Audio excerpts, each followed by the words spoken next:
Bonjour, ici Adi, votre coach e-commerce. Nous allons parler dans ce tuto de l'optimisation du code, des balises H1, H2, etc. et du contenu d'un site internet, que ce soit une boutique en ligne ou un site web. Il est très important de comprendre que lorsque le robot Google analyse votre site internet, il prend également en compte plusieurs éléments. La vitesse d'affichage de votre page, donc le temps de chargement, le poids total de la page, le poids des images, la compression par le serveur de l'ensemble des points qu'on va voir après. On appelle ça donc le gzip, la mise en cache, l'optimisation du SS, le code HTML et l'optimisation du JS, donc JavaScript. Et enfin, la compatibilité mobile et tablette.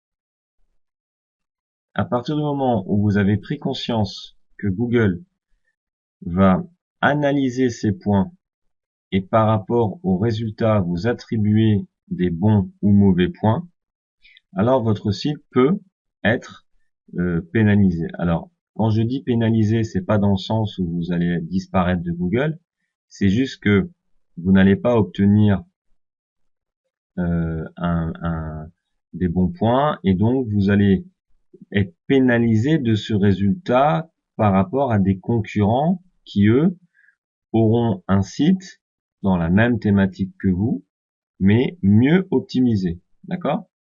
Donc ça, c'est important à comprendre. Donc, à partir du moment où on a compris ça, je vais donc vous expliquer dans un premier temps comment on va déjà analyser son site. Donc, il y a deux façons d'analyser son site. La première façon, c'est d'utiliser un professionnel, comme moi par exemple, pour faire un audit de votre site. Et la deuxième solution, c'est de le faire avec un logiciel gratuit en ligne qui s'appelle GTmetrix, que vous allez donc trouver en dessous cette vidéo pour aller sur le lien. Mais attention, vous devez quand même savoir que cet audit-là, fait par un logiciel, ne sera jamais optimal. Donc pour avoir un vrai audit optimal, c'est mieux de faire appel à un professionnel. Parce qu'il y a des choses que vous allez voir, mais vous n'allez pas comprendre. Et pour pouvoir les comprendre, bah forcément, si vous n'êtes pas dans le métier de l'informatique, ça va être compliqué. Mais le logiciel, en tout cas, l'analyse de GTmetrix vous permettra de pouvoir avoir une idée déjà de l'état, donc de savoir si vous êtes loin ou si vous êtes pas loin de la mise en conformité de votre site. Alors, donc, l'outil GTmetrix, il est là. Donc ici, c'est simple, hein, vous allez sur gtmetrix.com, de toute façon le lien il est en dessous de la vidéo, et là ici tout simplement vous tapez l'URL de votre site www.monsite.com. Alors qu'est-ce que ça donne? Ça, c'est un site qui a été optimisé par mes soins, donc c'est un PrestaShop, donc d'un client. Et vous voyez tout de suite donc les scores qui sont de A pour la speed score et B pour eSlow score. Alors je vais expliquer après à quoi correspond ça. Et ensuite là, on a un autre site PrestaShop qui n'a pas du tout été optimisé par mes soins ni par la cliente, qui lui a des scores, ben vous le voyez, qui sont en dessous de A et B. Alors, GTmetrix, lui, il vous permet de pouvoir faire une comparaison. Puisqu'on a dit tout à l'heure qu'on a Google Page Speed. Donc, vous voyez, ici, vous avez Page Speed. Donc ça, en fait, c'est les informations de Google dans le premier onglet. Donc Google, il voit tout ça. Il analyse tout cela. Et ensuite, vous avez Islo. Donc, Islo, en fait, ce sont des gars, hein, c'est une communauté, voilà leur site, qui ont mis en place un système de scrolling de pages, un peu comme Google PageSpeed, mais qui est assez reconnu quand même, parce qu'ils ont fait un bon boulot. Donc, bon, bah, les gens ne connaissent pas beaucoup cet outil, en tout cas pas en France. Donc, en fait, donc si vous voulez ici, vous avez les deux. Donc, ça vous permet de comparer l'un à l'autre pour avoir encore une meilleure analyse du site. Ce qu'il faut aussi comprendre, c'est qu'il faut pas non plus s'affoler. Hein. C'est pas parce que vous avez un C ici que votre site il va pas marcher ou il peut pas être vu, ou il faut pas non plus s'affoler. Bon, ce qu'il faut faire, c'est toujours essayer de chercher la perfection. Mais je vous rassure, personne n'arrivera à la perfection, d'accord? Parce qu'il y a forcément toujours sur un site internet des contraintes qui vont faire que tel ou tel points ne pourront pas être optimisés. Hein. Quand un site internet a besoin d'un slider avec une vidéo, bah forcément, ça va marquer des mauvais points. Mais c'est pas pénalisant pour autant dans le référencement. C'est-à-dire qu'il faut pas non plus paranoïer. Ok? Il faut juste tout simplement optimiser ce qui doit être optimisé. Et ce qui doit être changé doit être changé, etc.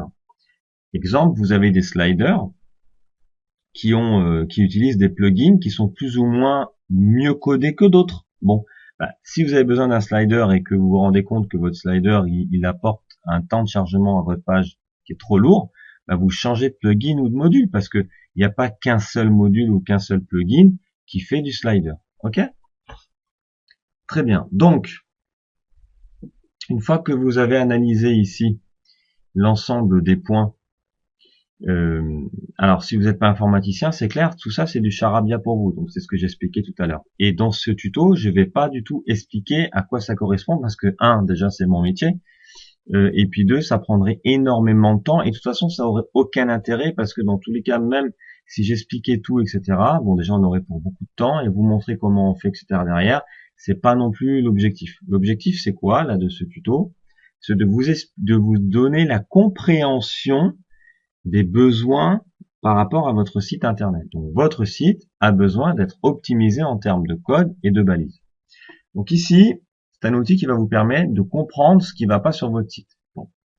Ensuite, vous avez donc le PageSpeed de Google, donc qui est repris tout simplement par GTmetrix. Mais je vais vous montrer une chose. Vous voyez ici, donc Planète Beauté, on a un 22 sur 100, ce qui est un score qui est vraiment très mauvais. Ce score est très mauvais, pourquoi? Parce qu'en fait, c'est un site qui comporte beaucoup d'images. Bon. Mais, vous allez voir une chose, c'est que ici, vous avez ce que vous devez corriger dans un premier temps. Donc ça, c'est vraiment la priorité. Et ça, c'est les recommandations ici. D'accord? Donc ce qui est recommandé n'est pas obligatoire. Et là, vous allez voir qu'il y a quand même, donc c'est pour ça que je dis qu'il ne faut pas non plus paranoïer, vous avez une expérience utilisateur qui est notée de la part de Google de 99 par 100. Vous voyez? Donc, c'est pas si dramatique que ça non plus. Hein, ici, on voit une impression écran de comment Google voit la version mobile de ce site. Ensuite, on a la même chose pour l'ordinateur. Hein. Donc, on a 23 sur 100 avec ce qui est à optimiser obligatoirement. Mais ça, c'est les images. Et les images, de toute façon, on va pas pouvoir y faire grand-chose. Bon. Là, par contre, ce qu'il y a à faire sur ce site, c'est qu'il y a beaucoup de compression à faire, beaucoup d'optimisation du code. Mais pour l'instant, la cliente n'a pas souhaité qu'on le fasse. Bon. Ici, on a un site, donc c'est le même que tout à l'heure, qui a été optimisé avec par mes soins. Donc on a un temps de chargement qui est beaucoup plus rapide que l'autre. Là, on est déjà quand même à 67 sur 100, donc c'est plutôt pas mal. On a encore, mais ça on l'aura toujours, hein, ça veut dire que même si vous essayez c'est ce qu'on a fait d'ailleurs, mais il y aura toujours de toute façon des petites choses à faire et qu'on peut pas faire. Donc ça, ici en termes d'optimisation, ce site, il est au max de ses performances, d'accord? Et de toute façon, encore une fois, ici, vous voyez bien que Google apporte un 100% en termes d'expérience utilisateur. Bon. Donc, la perfection, vous ne la trouverez pas. Alors, et ici, on a du 59 sur 100. Bon, ben là, c'est pareil. Bon, c'est pas mauvais. Alors, certes, il le met dans le rouge, mais je vous rassure, c'est pas problématique.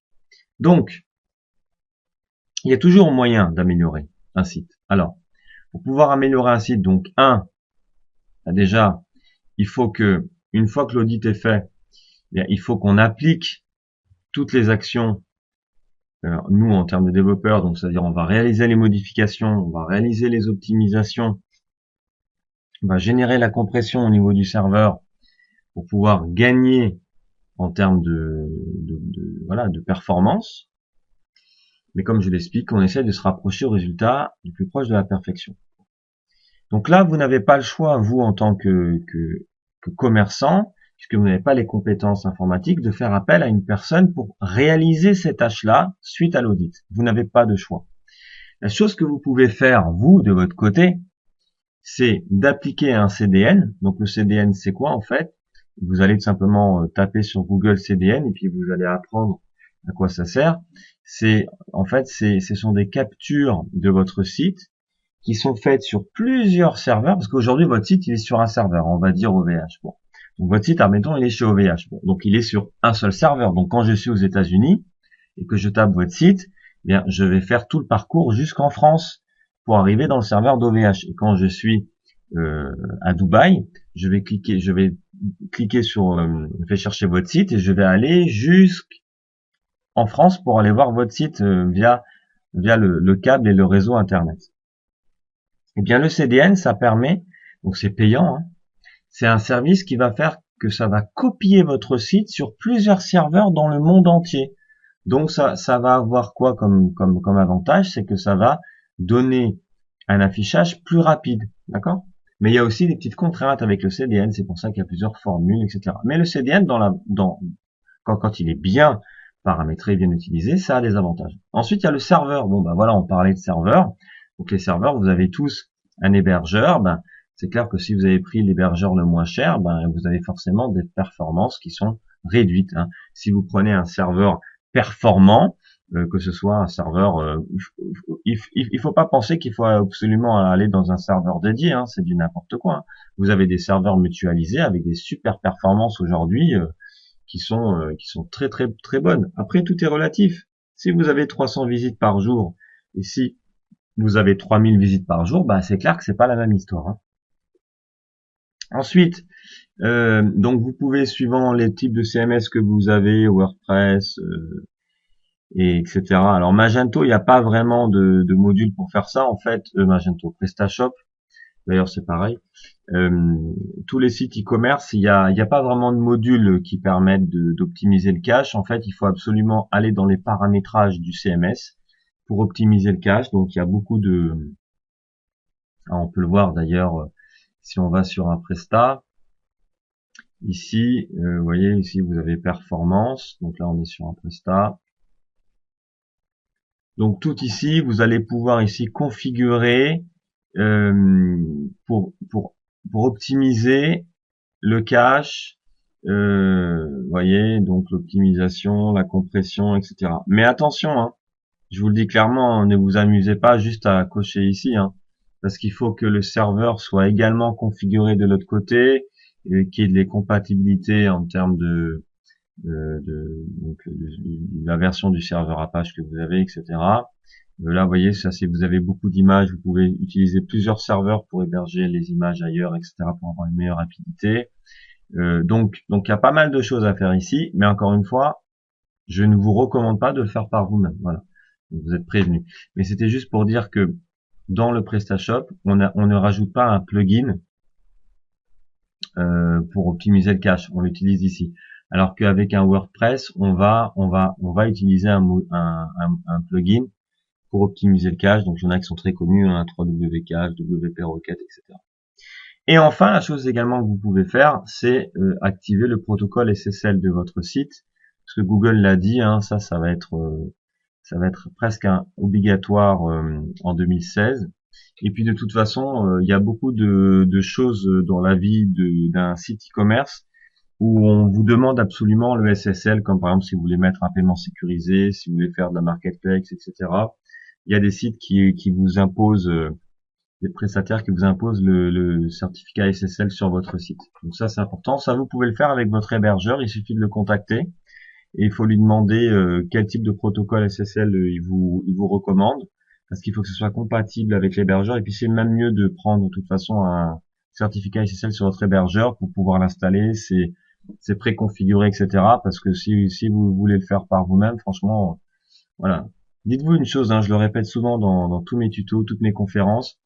Euh, Cessez de perdre du temps à vouloir faire les choses par vous-même en vous disant ouais mais de toute façon je vais le faire par moi-même, je vais économiser de l'argent, mais vous vous trompez complètement. Vous allez dépenser beaucoup plus d'argent parce qu'à la finale vous allez vous casser la tête, vous allez perdre du temps, vous allez perdre des nuits, vous allez risquer d'endommager votre site internet, tout ça pour au départ faire des économies et vous en faites pas. À la finale vous perdez beaucoup plus de temps, du stress et vous allez perdre de l'argent parce que vous allez devoir payer quelqu'un en plus pour réparer vos bêtises. Donc je suis peut-être un peu dur, mais arrêtez de vouloir faire ce que vous ne savez pas faire. C'est vrai que un site internet aujourd'hui, tout le monde s'éclate parce que on se sent créatif, on se sent capable de faire beaucoup de choses, mais c'est pas votre métier. Voilà. Laissez faire aux gens votre métier et faites le vôtre. Ce sera beaucoup mieux ainsi. Donc voilà. Donc ça, c'était pour vraiment comprendre la logique des performances d'un site pour être optimisé aux yeux de Google et aussi de la vitesse. Hein. Bon. Alors ensuite, après, il y a une deuxième chose qu'il faut faire. Donc là, on a parlé un petit peu de tout ce qui est technique, développement. Quand vous avez un site internet, donc là, par exemple, on a un PrestaShop, hein, donc ruampère.com, qui est un de mes clients, donc un grossiste fournisseur de matériel électrique.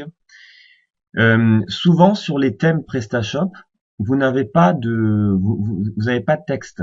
Hein. Donc si je prends ici le démo de PrestaShop classique, on a un menu, on a des sliders, on a des images,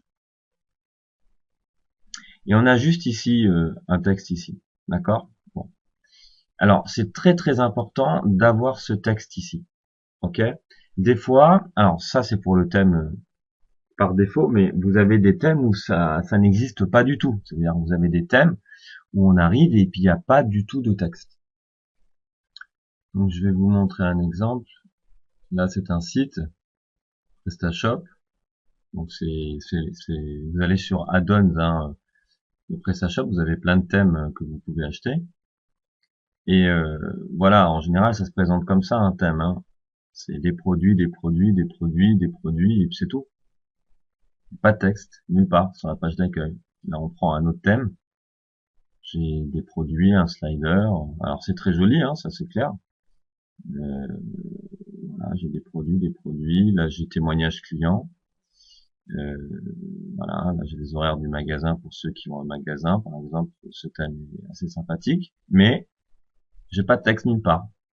Et le problème c'est que quand vous n'avez pas de texte nulle part, lui, le robot Google, donc là on utilise SEO Optimer que vous avez déjà vu dans mes précédents tutos,